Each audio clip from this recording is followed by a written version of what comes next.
सरकारी प्राथमिक विद्यालय पुनर्वसन चाळे येथे पर्यावरण व परिसर अभ्यास या विषयाअंतर्गत फुलांची दरी या पाठावर आधारित विद्यार्थ्यांसाठी एक विशेष उपक्रम घेण्यात आला।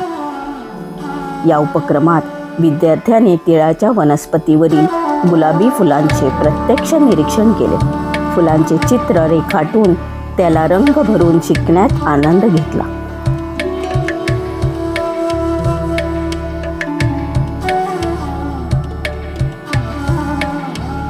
विद्यार्थ्यांना तिळाची शास्त्रीय व सांस्कृतिक माहिती समजवण्यात आली।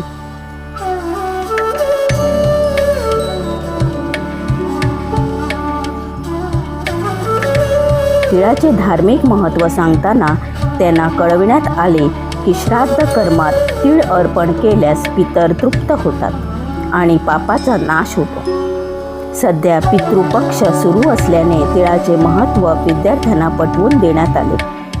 हा शैक्षणिक उपक्रम शाळेचे प्रभारी मुख्याध्यापक धाकटू पाटील यांच्या नेतृत्वाखाली पार पडला, तर समन्वयक शिक्षक संकेत नाईक होते।